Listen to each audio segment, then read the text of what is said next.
Olá, boa noite a todas e a todos, bem-vindos. Essa primeira live da Veda ISG. É com muito orgulho que a gente participa desse projeto e traz para você um conteúdo de qualidade a respeito de um assunto que é tão caro para nós da Veda. É o início de um projeto. Meu nome é Luiz Fernando Coalho, eu sou assessor de investimentos ISG exclusivo aqui da Veda Investimentos. E para começar essa série de lives, essa série de conteúdos, eu trouxe duas participantes e duas convidadas super especiais, craques, sêniores no assunto, para falar um pouquinho do que é a Veda, na verdade, do que é o ISG na Veda, na XP e como é que está andando esse processo ao longo no mercado e essa na experiência em que elas acumulam no assunto. Eu vou apresentar as duas aqui, elas já são conhecidas no mercado, mas vale sempre lembrar da apresentação. A primeira é Beatriz Vergueiro, ela é formada em engenharia pelo Mackenzie, né? Pós-graduada em finanças pelo INSPER e head de produtos da XP ESG, exclusiva de produtos sustentáveis da mesa ESG da XP. Boa noite, Beatriz. Boa noite, Luiz. Muito obrigada, pessoal. Obrigada pela apresentação. Eu que agradeço. Bom, nossa segunda convidada é a Marina Cansado. Ela é formada em administração pela FGV, pós-graduada em Universidade de Georgetown, com diversas especializações, né, em universidade de renome, tanto no Brasil quanto lá fora, especialmente nos Estados Unidos. Ela é a idealizadora, né, da primeira conferência internacional sobre ESG no Brasil, a Converge Capital Conference.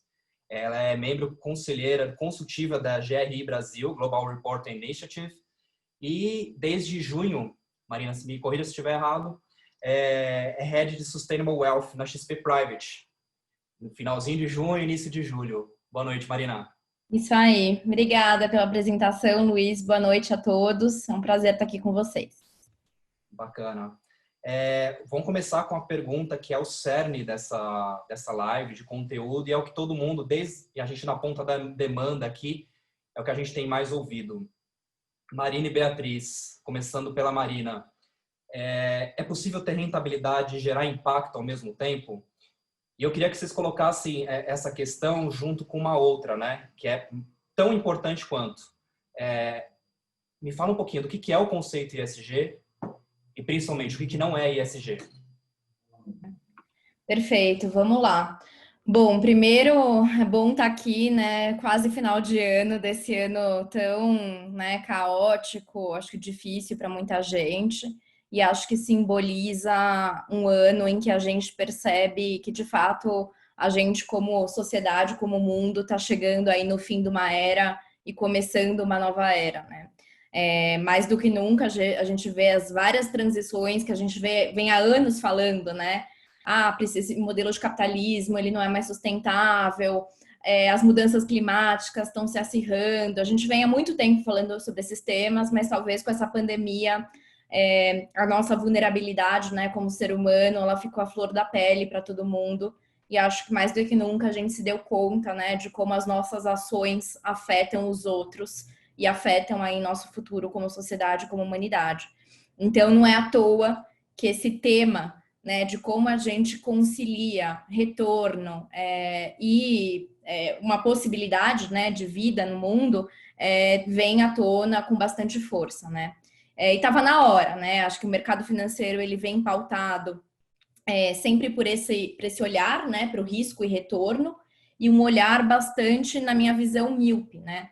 Porque o ponto é que uma série de riscos, eles sempre existiam, mas eles não estavam colocados na conta, né, dos investimentos. Então, por exemplo, né, hoje, como você vai comprar um apartamento, sei lá, em Miami, sem você olhar para, né, para os furacões, enchentes e fenômenos ali climáticos que estão acontecendo com cada vez mais frequência. Mas quando você vai olhar para o preço do apartamento, né, esses riscos climáticos, eles não estão precificados.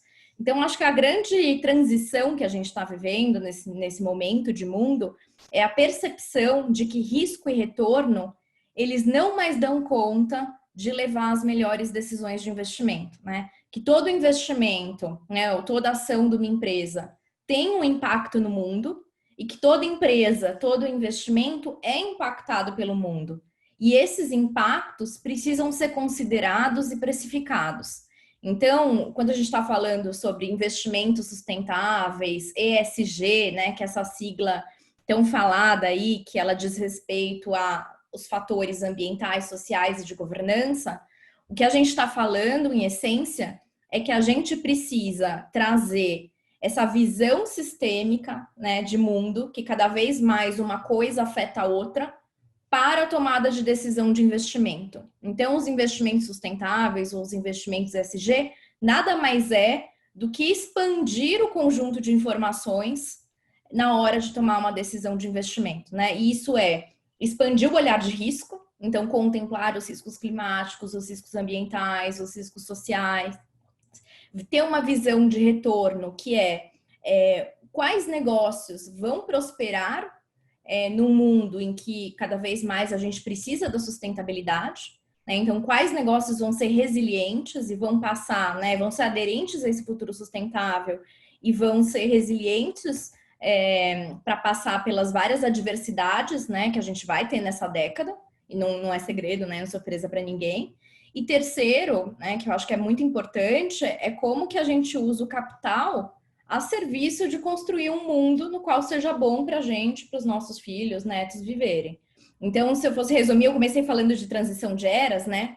A gente está, acho que talvez, aí chegando no ápice dessa transição para um novo mercado financeiro, que é um mercado financeiro que não se pauta mais só no risco e retorno, ele insere impacto e entende que é esse tripé que vai levar a melhores decisões de investimento, porque vai gerar um melhor gerenciamento de risco, vai gerar escolhas, né, em ativos, empresas resilientes, e que vai fazer cada um de nós saber, né, que a gente não só está gerando retorno, mas que o nosso investimento também está gerando algum impacto positivo aí para o mundo. Não sei se eu resumi, assim, tentei resumir, né? Sem dúvida. Eu vou deixar um pouquinho então para a Beatriz responder. Você falou do conceito, você falou do impacto, né, desse olhar holístico já do ESG, dos investimentos sustentáveis, né, inserido no mercado financeiro. E aí eu vou aproveitar para perguntar para a Beatriz, já que ela tem contato, né, com B2B, como é que está no andamento desse mercado, e deixar para você, Beatriz, o que não é ESG e o que você tem visto de um pouquinho dessa é um momento de transição, né? Mas esse momento de confusão em relação a esse conceito, tanto simplificando ou colocando em algo que de fato ele não é, né?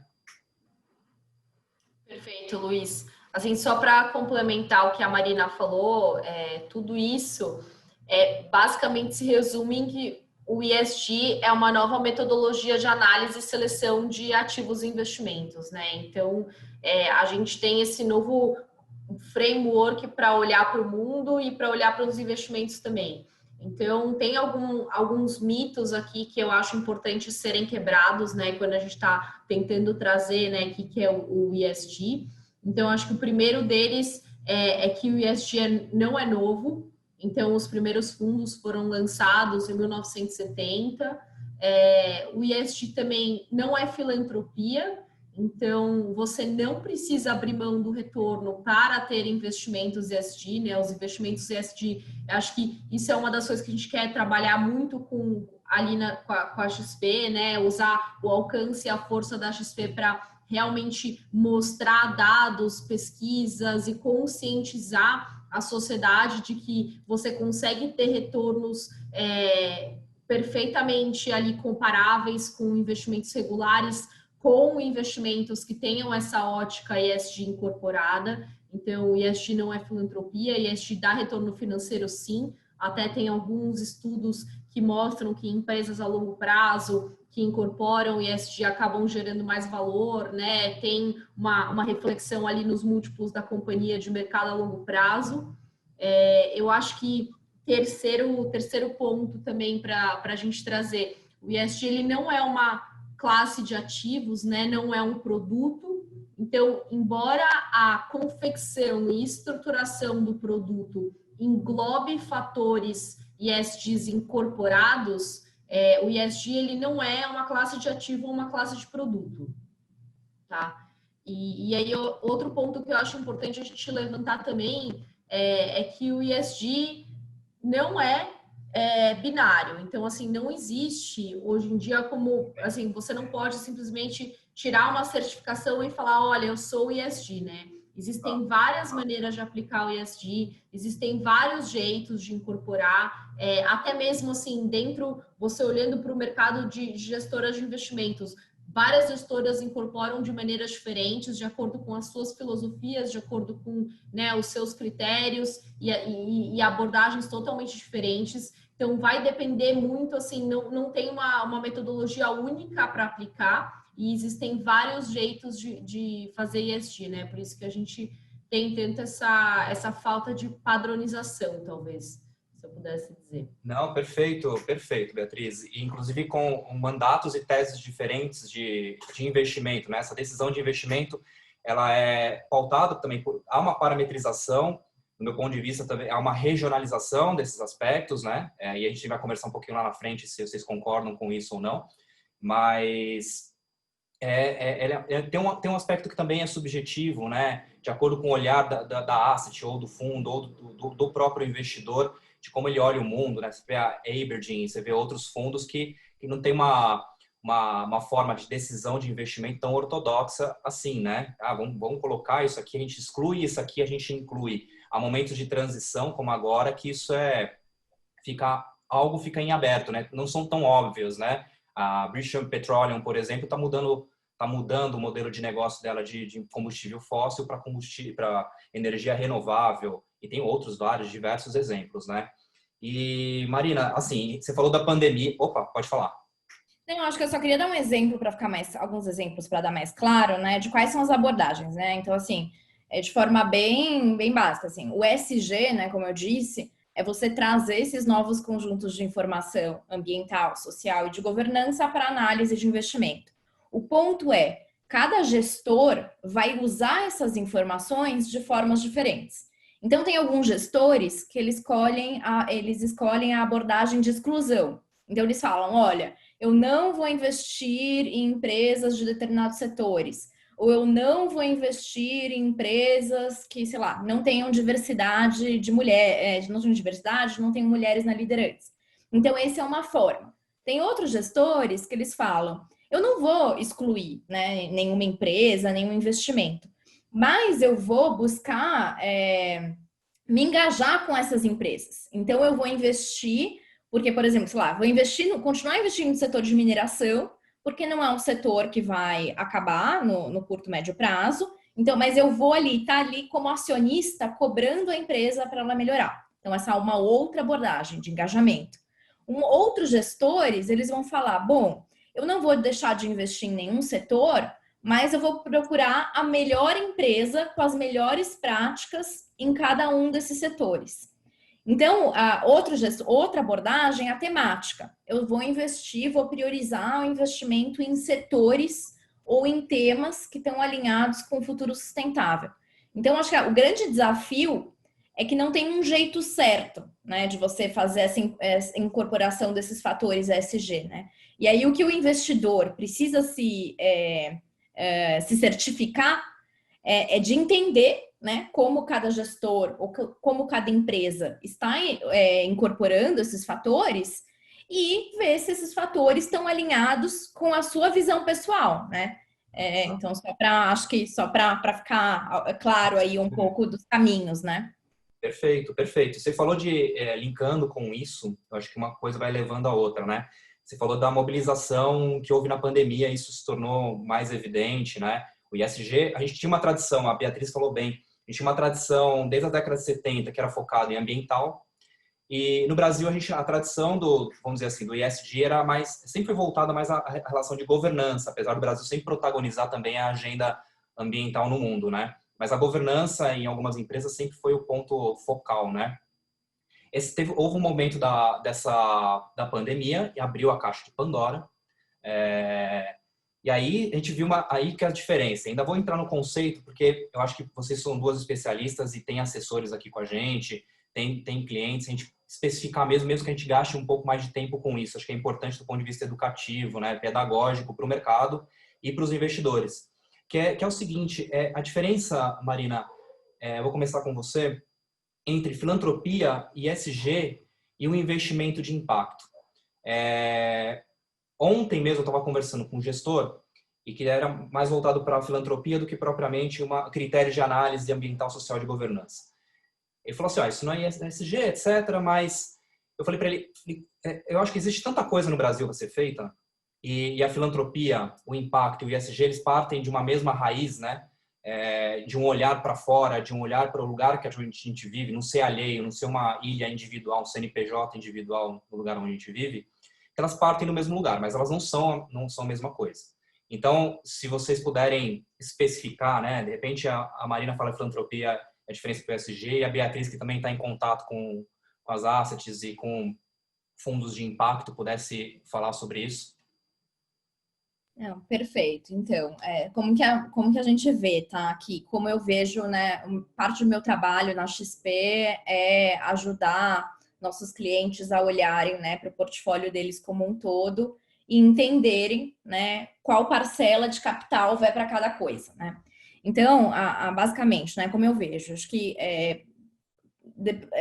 muita gente, né, quando chega num determinado patamar de renda, quer fazer alguma contribuição a fundo perdido, né? Assim, sem visar, né, retorno financeiro, para alguma causa, né? Então, sei lá, ajudar a igreja, ajudar uma ONG em que a pessoa tem ali um alinhamento de causas, etc. Então, isso é um recurso filantrópico, né? Então, é um recurso que você coloca porque você quer ajudar aquela organização, você quer ajudar aquela causa, você quer resolver aquele problema, mas é um recurso em que você não espera, né, nenhum retorno financeiro. Você espera um retorno em termos de mudar a vida de determinadas pessoas ou, né, ajudar aquela organização. Então, isso é o que a gente fala aqui, que é muito importante a gente, né, como quando a gente olha, né, para o nosso patrimônio, a gente ter esse olhar para a cultura de doação, né? Ela faz parte, né, da gestão financeira, né? A gente não só olha aqui para o que a gente vai investir financeiramente, mas a gente também olha para o que a gente vai dar de volta para a sociedade, investir em termos social. Então, isso é filantropia, né? É uma caixinha à parte. Quando a gente olha para o capital que visa retorno financeiro, que visa rentabilidade, a gente tem 3 caixinhas possíveis. A gente tem a caixinha do investimento tradicional, que é o investimento em título do governo, o investimento num fundo de ação qualquer, o investimento num imóvel, né? São investimentos que todos vocês conhecem e provavelmente têm aí na sua carteira. Esse é um tipo de investimento que predominou até agora, porque a gente não tinha essas outras opções, né? Acho que a mudança é que agora a gente tem 2 novas caixinhas, né? Quando a gente pensa dentro do guarda-chuva, né, investimento com retorno financeiro.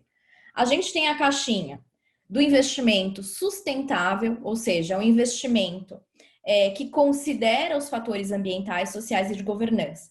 E esse investimento ele pode se refletir nas diferentes classes de ativo.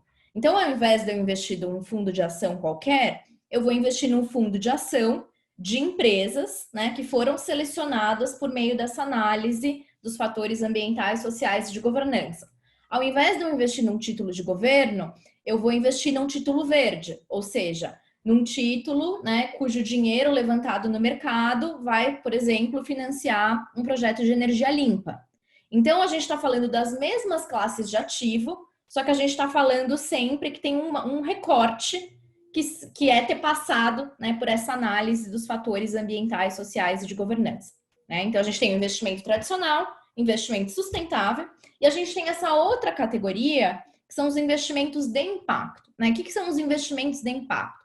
São investimentos feitos em empresas que nasceram com a intencionalidade de resolver alguma coisa no mundo e fazem isso de uma forma muito mensurável. Então, por exemplo, uma clínica popular que atende, né, pessoas vulneráveis, sei lá, por R$20 e nasceu para resolver o problema de acesso de saúde pública.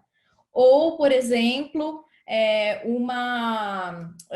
um app que ajuda crianças com dificuldades de alfabetização e são vendidos em parceria com uma companhia de celular a um custo super baixo, né?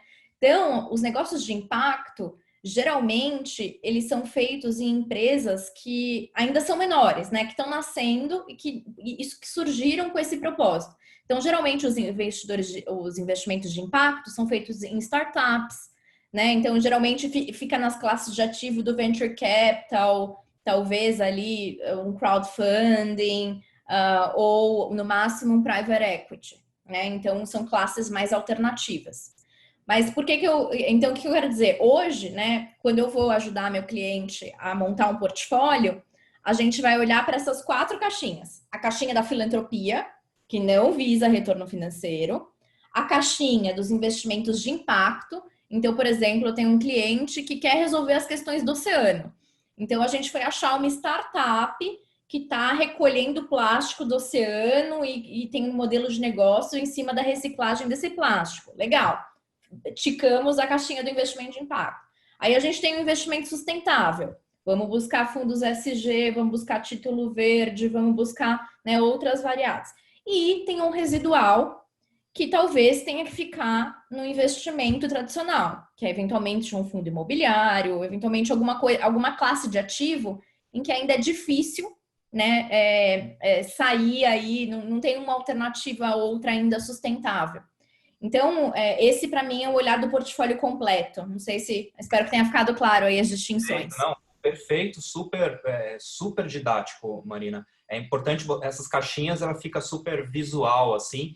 E eu quero linkar, Beatriz, se você tiver alguma coisa a acrescentar nessas categorias ou nessas caixas, mas eu quero linkar uma pergunta para você, de novo, né? Que você tá ali na ponta do B2B, desenvolvendo, falando com gestores, falando com quem desenvolve esse tipo de negócio, que é o filtro de qualidade, né? O diligence que é uma preocupação, de acordo até com a pesquisa XP, que a gente soltou, né? Mês retrasado, se eu não me engano.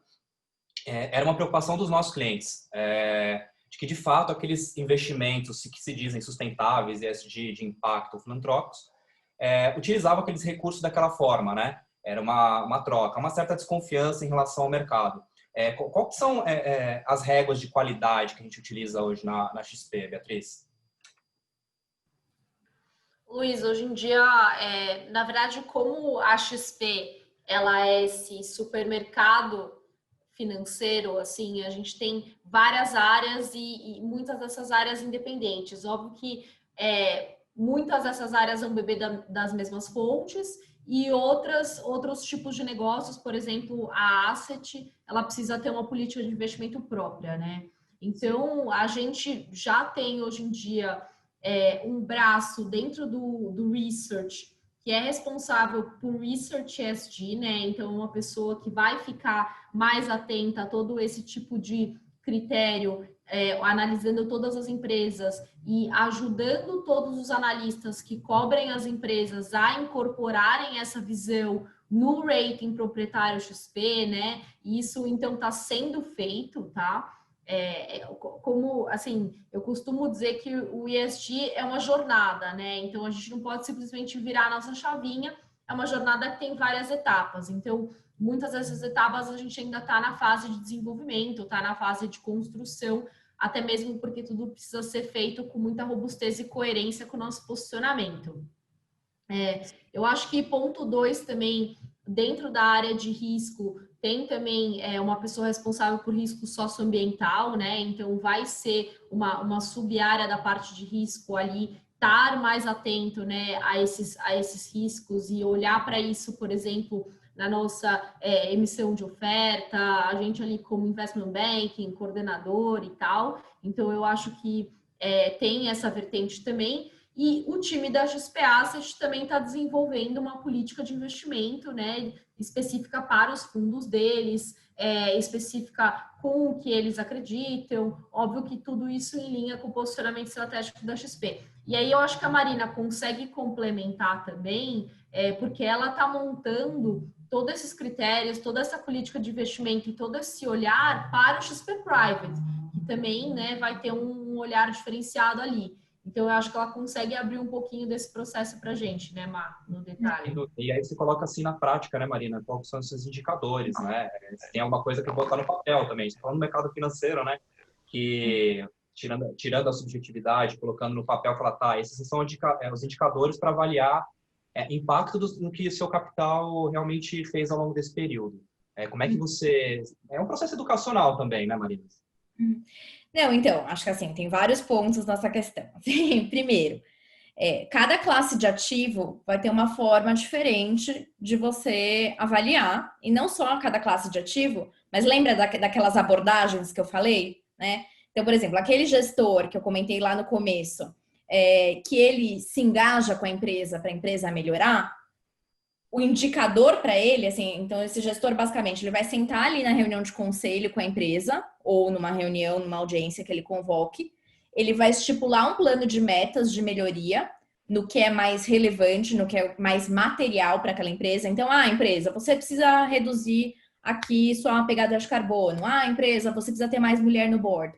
E ele vai ver se a empresa está melhorando com base nesse plano de metas que ele estabeleceu. O outro gestor que excluiu, ele já excluiu. Então, assim, ele vai acompanhar se as empresas nas quais ele está investindo, se tem alguma exclusão adicional que ele precisa fazer. O que eu quero dizer com isso? Que dependendo da abordagem, vai ter uma forma de avaliação, de análise diferente, e por classe de ativo. Então, uma coisa é fazer isso no fundo de ação, outra coisa é fazer isso no private equity, né, em que eu estou mais perto da empresa e etc.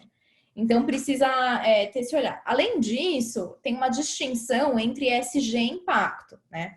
Quando a gente está falando de investimentos ESG, em geral, a gente está falando de melhorias em políticas internas da companhia. Então, como a empresa está evoluindo nas suas políticas de governança, de sustentabilidade corporativa, de relação com funcionários, comunidade e etc., né? Diversidade e tal. Então, não é tão óbvio, em geral, quando a gente está falando de investimento ESG, a gente não vê o impacto em termos de, sei lá, contribuiu para a gente ter no mundo mais energia limpa, contribuiu para a redução de pessoas passando fome, né? Não é isso. Quando a gente está olhando no ESG, a gente está olhando muito dentro da companhia. Diferente do impacto, né? Quando a gente vai analisar e investir numa empresa de impacto, a gente vai olhar para a tese de impacto dela, a tese de mudança. Se essa empresa está falando que ela nasceu para resolver um problema, então como ela entende que ela vai resolver esse problema, e a gente vai acompanhar se esse problema está sendo resolvido ou não. Por exemplo, naquele exemplo que eu dei da clínica popular, acesso à saúde de uma população vulnerável. Então, assim, não tem uma resposta única, de novo.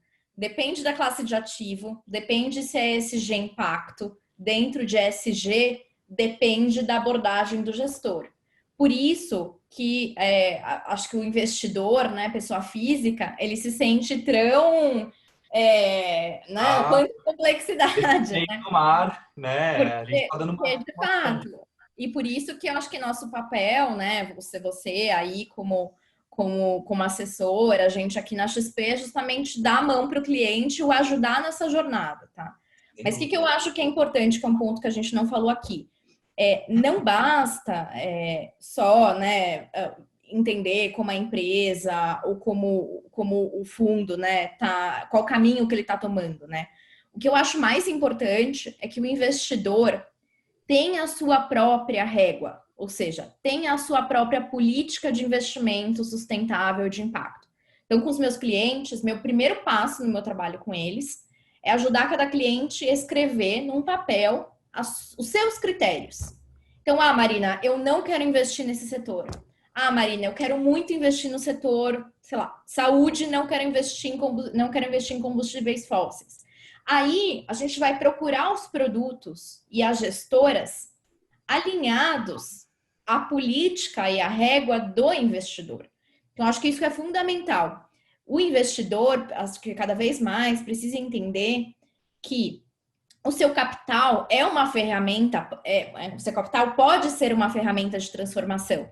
Pode ajudá-lo a não só ter rentabilidade, mas a estar mais alinhado, né, com seus valores e ali tá fazendo, né, prosperar um mundo mais alinhado com a sua visão de futuro. Então, para isso é muito importante cada um ter sua régua individual e medir as ofertas a partir da sua régua individual.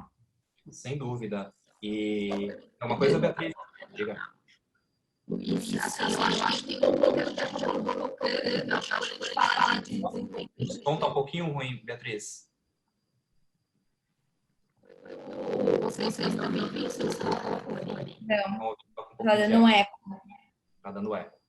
Enquanto isso, vamos falando de portfólio, e eu já linko com a Beatriz e vou falar da Marina, bem prático. A gente está vendo pipocar, né? A gente tem um aspecto, assim, de um gap, né, Marina, aqui no Brasil, em relação... Eu acho que é um desafio para você, para mim, para a Beatriz, que está na ponta desse desafio, de uma forma mais intensa, que é a ponta da oferta, né? A gente tem visto pipocar um outro produto, um outro fundo tradicional, uma asset, redirecionar, mas ele é um processo que ele pode ser rápido, né? E a gente que olha o investimento sustentável, a gente bota um pé atrás e fala, opa, tem que ser rápido, mas nem tanto, tem que ser com uma questão de reflexão. Como é que você tem visto esse desenvolvimento da ponta da oferta no mercado brasileiro? Se você quiser comparar também, por exemplo, o mercado europeu, que é um pouco mais desenvolvido nesse sentido, né? E a gente vai falar um pouquinho para frente do que está acontecendo lá, mas como é que você tem visto esse movimento aqui? Já vou linkar com a Beatriz com a mesma pergunta, Bia. Então, assim, é que não, é difícil a gente comparar com a Europa porque eles estão 20 anos à nossa frente, né? Hoje, 50% de todo o capital investido no mercado financeiro na Europa já é feito em investimentos sustentáveis, né? E de impacto. Então, assim, né, não dá muito para comparar, mas o que eu diria é que a gente começou essa reflexão no Brasil faz 2 anos, foi acelerada pela pandemia, então é muito recente. Então, eu acho que a gente está ainda no momento das pessoas saberem sobre o tema, fazerem suas reflexões, pensarem sobre como querem, né, refletir seus valores e seus critérios no seu portfólio, experimentarem para começar a entender, né, que outras dimensões vêm nessa análise, nessa escolha de investimento. Muitas vezes, né, desmistificar, né, esse mito de que o risco é maior ou que o retorno é menor. Então, eu até acho bom, tá? Não ter um boom gigantesco de ofertas, porque eu acho que toda transição, né, saudável, sustentável, ela é gradual, é uma mudança de mentalidade que vai se materializando aos poucos. Então, eu acho importante se aprofundar, conhecer e fazendo pequenas substituições, né? Então, sei lá, sente mais confortável, você tem muito fundo de ação, né, no seu portfólio, então troca um por um fundo de ação SG, vê como performa. Vai vencer um título? Então, ao invés de pegar um título qualquer, tenta pegar, né, um título verde. Então, vai experimentando, vai gradualmente, né, sentindo, né, vendo performance, vendo aí como isso ressoa, ecoa em você. E para isso a gente já tem coisa suficiente, produtos, fundos, ofertas suficientes no mercado brasileiro. E a XP tem feito um papel bastante importante, né, de distribuir fundos de casas renomadas de fora do Brasil, mas aqui na plataforma brasileira para investimento em real, né? Então, até agora, a gente vai ter um lançamento, né, de um fundo da BlackRock de impacto, super conceituado, agora em novembro, né, e vai estar disponível para o cliente investir aqui em real, com ticket mínimo baixo, enfim. Então, acho que é compatível, sabe? A oferta e amadurecendo, inclusive porque, como a Bia disse, isso leva tempo. Não é do dia para a noite que os gestores ou que as empresas, né, vão virar a chave, etc. Então, acho que a gente está indo, sabe, gradual. Perfeito. E, Bia, você, do lado dos gestores, né? Você que está caminhando aí, qual que é a maior dificuldade? Porque, assim, é o que a gente falou, né? Cada um tem uma abordagem heterodoxa, mais ortodoxa. Ativos não faltam, de repente falta uma questão desse olhar mesmo que é novo, né? Inclusive do S aí, do ESG, do social, de você olhar um pouquinho para fora em relação à criatividade e entender de fato qual que é a sua visão de mundo em relação a isso e como que você vai gerar essa abordagem de investimento. Eu já emendo a pergunta para você, falando se é possível hoje um cliente Veda XP ter uma carteira razoavelmente com percentual grande já na carteira de produtos ESG, independente da classe de risco, né, da classe de risco que o cliente qual pertença. Perfeito, Luiz. Eu já vou falar da classe de ativo, mas eu acho que talvez para a gente entender essa visão geral que eu quero passar de classe de ativo, a gente precisa dar um passo para trás para entender como é que esse processo, essa metodologia é feito, né? Então, assim como a Marina disse, o que os gestores fazem? Os gestores pegam certos indicadores, certos dados, certas informações daquela empresa, né? E a partir disso, eles mensuram, eles fazem algumas notas, rankings, né, metodologias tanto quantitativas quanto qualitativas. E no Brasil ainda, a gente tem um certo desafio em relação ao nível de abertura desse tipo de informação por parte das empresas. Então, assim, algumas empresas, elas ainda não estão talvez preparadas para reportar esse nível de detalhe sobre alguns dados que os investidores hoje em dia têm necessidade para avaliar a empresa em termos ESG. Então, quando a gente fala de desenvolvimento de metodologia e até sobre o desenvolvimento dos gestores no Brasil, os gestores dependem desses dados, né? Eles dependem dessa transparência de informação. Então, enquanto a gente não conseguir também educar ali todas as empresas, né? Todo esse meio corporativo de que a gente tem a necessidade de enxergar esses dados, que a gente tem a necessidade de enxergar esses indicadores, fica difícil medir, né? Como você vai medir se você não tem informação, se você não tem dado? Então, acho que esse é o ponto 1 que contribuiria muito para os gestores evoluírem com mais rapidez nessa parte de mensuração e construção de metodologia. Então, acho que isso é o que eles levantam mais ali de dificuldade. Em termos de oferta de produtos, justamente por causa dessas informações, desses dados, a gente tem mais facilidade de analisar o emissor e sempre o emissor tem capital aberto. Então, quando você fala, por exemplo, de um fundo de renda fixa, ativos de renda fixa, é como se a gente subisse um degrauzinho ali de dificuldade de análise, porque se a gente já tem poucos dados para empresas abertas, como é que a gente vai fazer isso para as empresas fechadas, para projetos de private equity, né? Para empresas que são ali startups. Então, quando a gente fala de renda fixa, isso fica um pouquinho mais difícil, né? E daí eu acho que faz parte a gente ter um pouco do cenário que a gente tem hoje. Eu acho que tem tudo a ver também com o cenário macroeconômico, né? Desenvolvimento de infraestrutura do Brasil. A gente hoje em dia tem um governo, talvez, que tem muita coisa para arrumar, né? Tem muita coisa para melhorar. E isso acaba abrindo muito espaço, principalmente para o investimento de impacto, para o desenvolvimento dos projetos ali de renda fixa, das rendas fixas temáticas e tal. Mas eu acho que contribui muito essa parte de disclosure de informação também. Então, quando a gente fala de uma prateleira, essas ofertas de renda fixa hoje em dia, só para vocês terem uma ideia, a emissão de renda fixa ESG no Brasil corresponde a 0,9% de toda emissão de renda fixa ESG global. Então, assim, a gente ainda é muito pequenininho, né? Tem um oceano azul aí de oportunidades.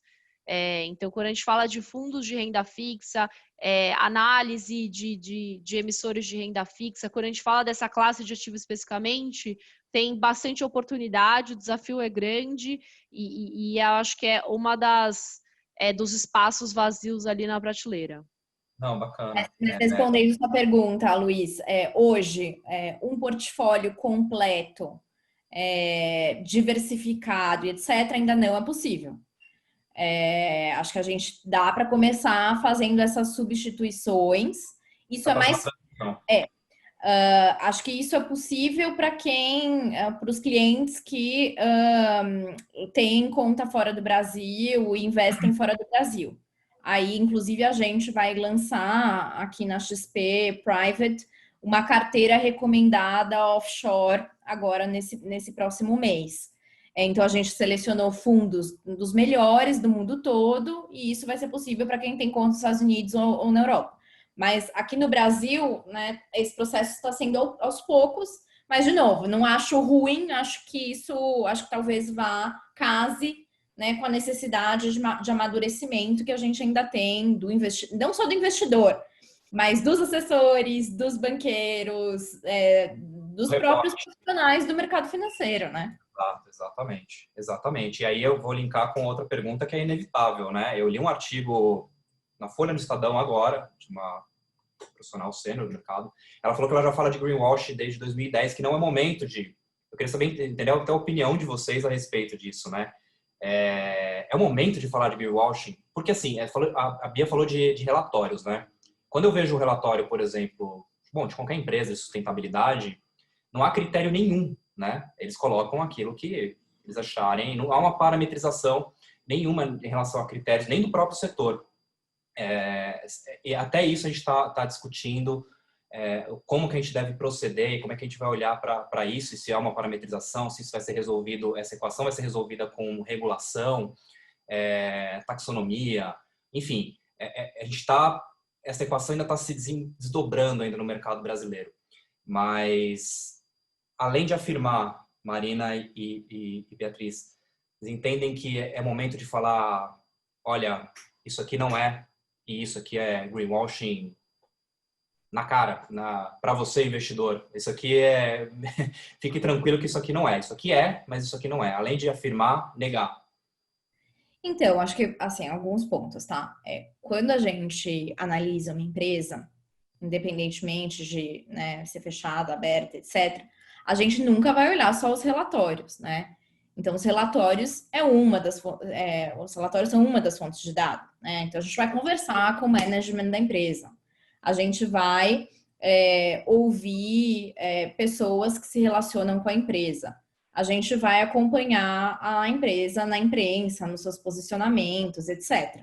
Então, o relatório, ele é uma das peças. Inclusive, porque no relatório, né, você sempre quer mostrar o que você fez de melhor. Claro. Esse é um ponto. Segundo, não é que não tenha padrão nos relatórios, tem. Inclusive, né, eu sou do GRI, que é a organização global que criou os primeiros padrões, e tem muitas empresas que seguem os padrões dos relatórios do GRI, que para cada setor tem um relatório específico com indicadores específicos. Por quê? Porque não dá para você comparar setores diferentes. Tem um setor em que tem aspectos que são muito mais relevantes, materiais, do que outros. A gente tem matrizes já consensuadas globalmente, que são as matrizes do SASB, que mostram, né, para cada setor o que é mais material, o que é mais relevante ou não.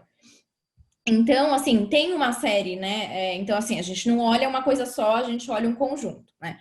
O que eu acho que é importante, por greenwashing, né? Falar ou não e etc.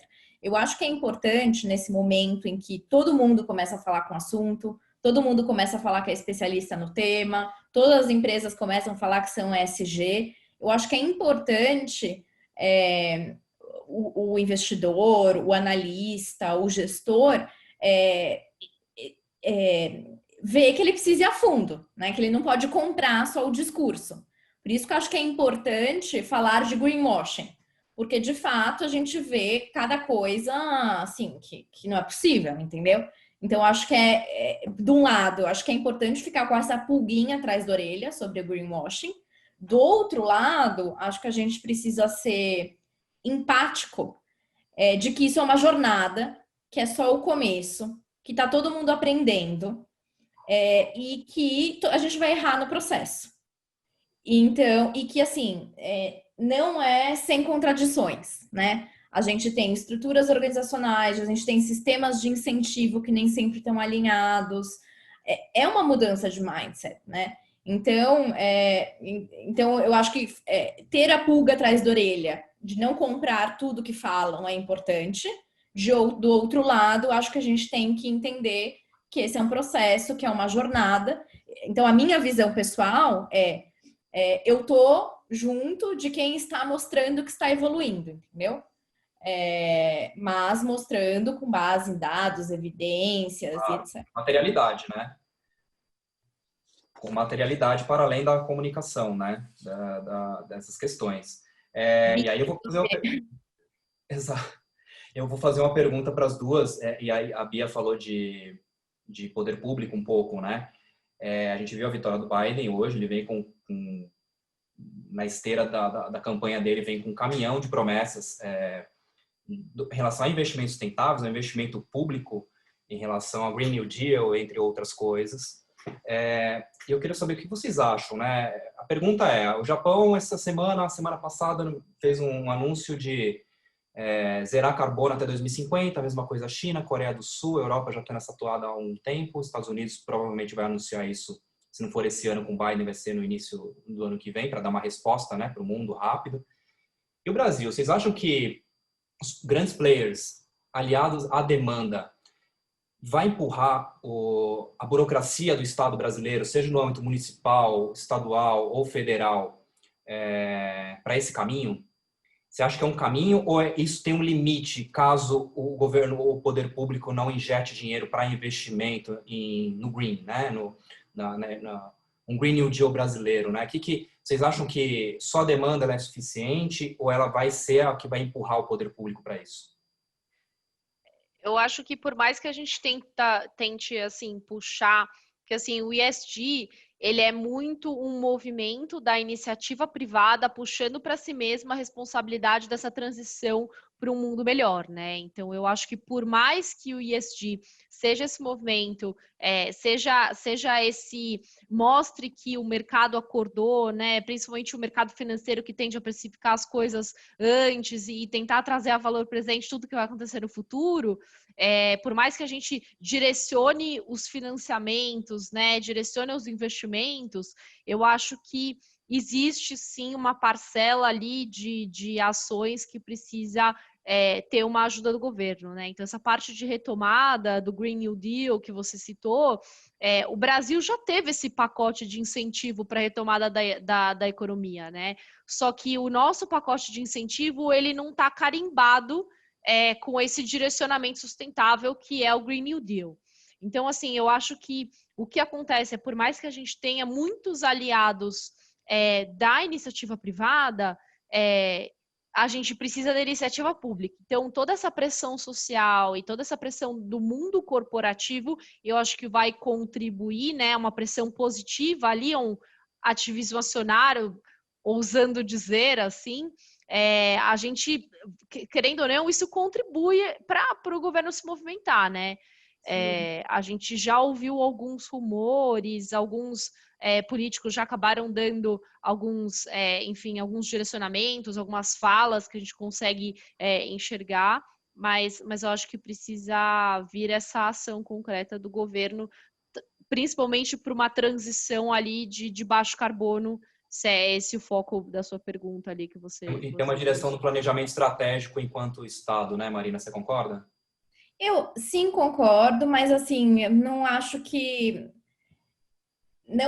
o papel do governo é tão determinante como já foi no passado, sabe? Inclusive porque muito da pressão vai vir automaticamente pelos acordos entre países e vai vir automaticamente das regulamentações europeias, né? Então, por exemplo, dá um exemplo aqui do private banking. A partir do meio de 2021, todos os private banks na Europa vão ter que mostrar como as preferências ESG impacto dos seus clientes foram consideradas nos portfólios, vão ter que fazer um disclaimer da metodologia utilizada para análise de cada produto financeiro. Os private banks da Europa estão no Brasil ou são nossos concorrentes. A gente tem cliente que está em todos os bancos, então isso automaticamente vai chegar para a gente. Isso é uma coisa. Outra coisa são os investidores, né, europeus que não podem, né, que precisam investir com essa ótica do baixo carbono, que não vão mais investir nas empresas brasileiras que não estiverem alinhadas com isso. Então, querendo ou não, essas regulamentações europeias, outra coisa, na Europa já é uma questão de dever fiduciário. Quando você delega alguém a gestão do seu patrimônio, e você fala, faça aqui a gestão do meu patrimônio e o preserve, né, no mínimo você precisa preservar, na Europa, a ideia é o seguinte, como você vai preservar um patrimônio sem incorporar os fatores ESG, que são justamente a antecipação do futuro? É irresponsável. Então, hoje, na Europa, faz parte do dever do gestor de patrimônio seguir, né, adotar esse olhar no Brasil. Isso também vai começar a refletir. Então, Acordo de Paris são metas globais, mas as empresas são multinacionais. Então, acho que cada vez mais, óbvio que é importante o papel do governo, mas todo esse contexto que está sendo criado, ele faz com que a gente consiga avançar. Acho que assim, o meu ponto é que o governo não vai mais bloquear, entendeu?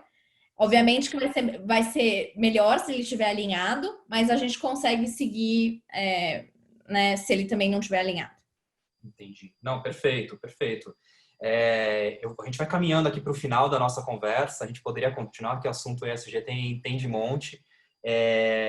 Bia, dentro dos próximos 6 meses, dentro da operação ESG, dentro da XP, como é que está o planejamento para o desenvolvimento da área, para a ampliação da área, e quais são as metas desse plano estratégico ESG na XP, e que envolve, claro, também a Veda, né? Perfeito, Luiz. Hoje em dia, a nossa área, ela tem 2 olhares, tá? Então, ela está dividida em duas visões principais, a visão interna e a visão externa. Então, essa visão interna é justamente como é que eu integro o ESG em toda a minha tomada de decisão e como é que eu alavanco, né, e melhoro todas as práticas internas da companhia. Então, dentro dessa visão interna, a gente tem toda a parte de construção de políticas, processos, desenvolvimento de due diligence, enfim, toda a parte de diversidade e inclusão, a parte ambiental focada ali para as práticas da XP. Então, assim, essa visão interna é tipo como eu transformo a XP numa corporação melhor, né? E como eu faço isso melhor para todos os stakeholders ali envolvidos. E aí tem uma segunda visão, que é a visão para o ecossistema, a visão para o mercado financeiro, né? Então, como é que eu desenvolvo uma prateleira de produtos e, ao mesmo tempo, como é que eu ajudo a educar todos os nossos públicos, né? Então, assim, quando a gente fala do desenvolvimento e esse novo mindset, essa nova ótica de análise de investimento, não adianta, por exemplo, eu só educar o cliente na ponta final, porque as empresas precisam ser desenvolvidas, os gestores precisam ser desenvolvidos. Então, eu preciso, de alguma maneira, tentar equilibrar tanto a oferta quanto a demanda, né? Então, eu preciso gerar ali, né, que todos os meus clientes, eles comecem a enxergar valor nisso, e eu preciso, ao mesmo tempo, desenvolver uma prateleira de produtos para atender essa demanda a ser provocada, né, ou uma demanda represada. Então, a gente vai focar, assim, dentro dessas duas visões, né, eu acho que estamos em desenvolvimento bastante ali na parte institucional, com essa visão para dentro, e, ao mesmo tempo, nesse primeiro momento, a gente vai priorizar ter uma parte de education maior, com uma prateleira de produtos também andando paralelamente ali, né? Então, a gente vai desenvolver uma série de programas de education para todos os públicos, como a gente vem fazendo para os gestores, muitos dos nossos produtos ali para a prateleira, eles vão ser tentar focar num ticket médio mais baixo, para a gente conseguir democratizar todo esse acesso ao ESG. E também, assim, dentro da parte de produtos e education, a Marina vai ser um grande drive, né? Então, a parte do XP Private, a parte de Sustainable Wealth, vai ser um grande drive para 2021. Então, eu acho que agora ela pode complementar, mas ela vai fazer, assim, vai ter uma relevância enorme, porque a gente entende que os clientes ali do XP Private, né, que são os clientes com maior poder aquisitivo, eles hoje em dia já estão mais bem preparados do que o cliente do varejo, né? Então, enquanto a gente faz esse esforço aqui de education e desenvolvimento de alguns produtos, já ali no Sustainable Wealth, a Marina, ela consegue ter um pouquinho mais de flexibilidade, dar uma arriscada maior, principalmente em alguns temas e tal, que os clientes eles estão mais bem preparados para receber esse tipo de produto. Sem dúvida. E essas duas dimensões é fundamental, né? Dar um exemplo primeiro de casa, e aí a gente fica muito feliz que a cultura da Veda, ela também está se voltando, e já era voltada em relação ao DNA a vários aspectos, né? Tanto é que é o primeiro do Brasil a criar essa mesa e dar esse passo importante em relação, porque já tinha uma cultura. Aí é a relação de manter alguns drivers, algumas KPIs que para você medir isso e ir desenvolvendo aspecto interno para que o cliente olhe, veja, tenha uma percepção de valor, de sustentabilidade aqui dentro, né? E, Marina, eu vou linkar para você, vendo que todo esse movimento que está acontecendo, né? Eu acho que, eu não sei se você se surpreendeu, mas se eu falasse para você que isso ia acontecer em abril, talvez você não acreditasse, né? E eu queria fazer um exercício aqui, finalizando a nossa conversa, um exercício de futuro para vocês. Também gostaria que a Bia também falasse um pouco. Dentro dessa avalanche, vamos dizer, de transformação, né? De mindset, educacional, no mundo, de capital, algo material de fato, de cultura, né? Do que a gente tem visto nos últimos meses. Como é que você vê os investimentos sustentáveis e como é que ele reorienta para algum tipo de justiça social? E falando principalmente de Brasil, né? Um país que tem o principal problema, diria até ético, a relação de desigualdade, né? Especialmente de renda, gênero, raça e trabalho. Enfim, assim, eu espero que em 5 anos a gente não tenha mais mercado financeiro tradicional, mercado ESG impacto, que isso seja um único mercado, que é a exceção não pensar, né, nos impactos que seu investimento gera. Principalmente porque essa é a década da ação, essa é uma década determinante, né, nos rumos da humanidade. Eu acho que a gente perde isso de vista muito facilmente, né, preso aqui no nosso dia a dia. Então, por mais, né, que cada um precisa refletir, amadurecer e etc., a gente também não tem tanto tempo assim. Então, eu de fato espero que as pessoas comecem a perceber que onde elas alocam seu recurso é o futuro que elas estão ajudando a prosperar ou não. Então, acho que a pergunta, né, que eu sempre faço é em que mundo você está investindo, o que seu capital está nutrindo. Então, acho que se todo mundo, né, cada um de nós começar a refletir, será que é nesse setor que está o futuro?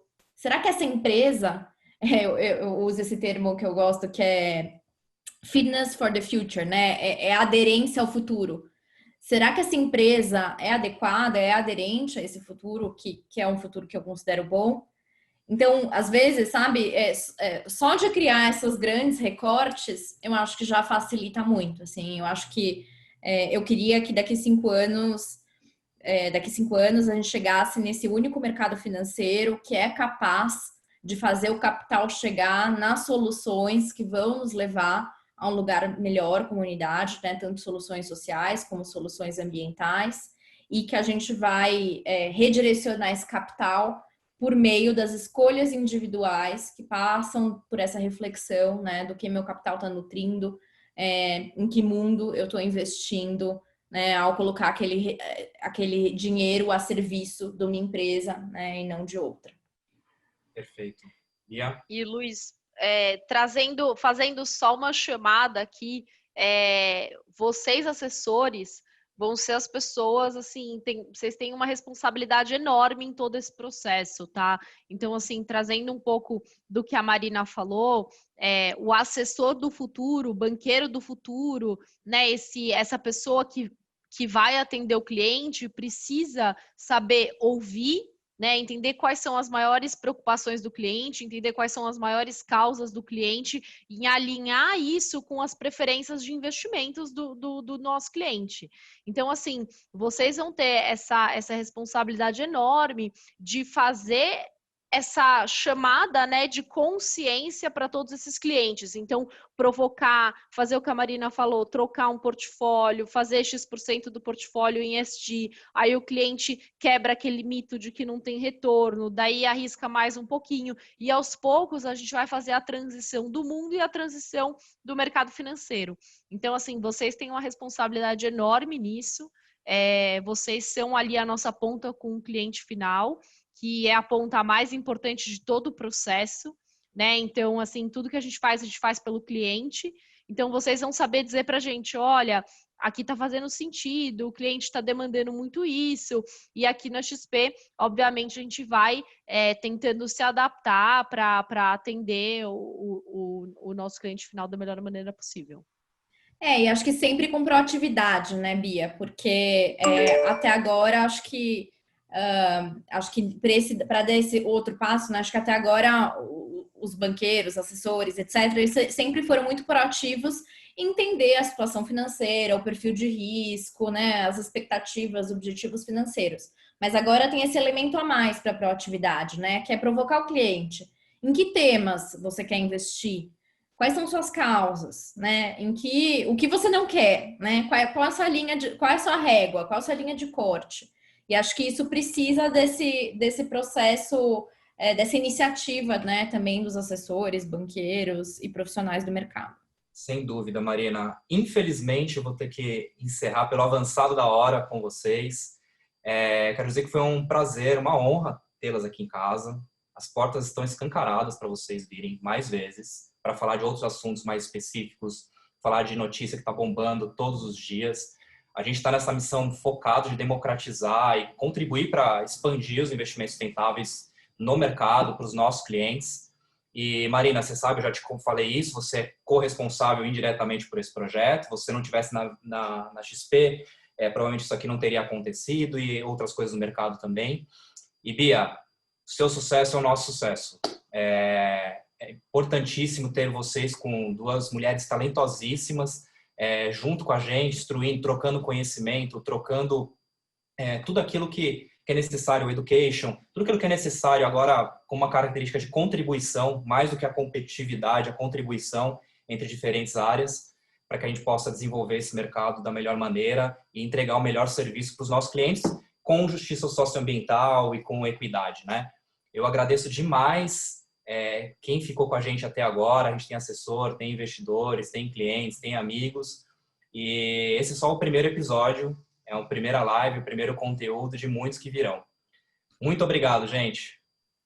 Acho que só parabenizar vocês também da Veda. Acho que foi muito legal ver esse processo de liderança, a ousadia de vocês trazerem isso. Então, parabéns e contem conosco aí nessa jornada, uma jornada nossa de todos nós, né? Exatamente, estamos juntos na construção desse mundo mais sustentável. É Parabéns, isso aí. boa noite a todos. Obrigada pelo convite, Luiz. Obrigada, Veda. Obrigada, Obrigado. pessoal. Boa noite. Boa noite a todos e a todas. Até mais. Até logo. Tchau, tchau. Tchau, tchau.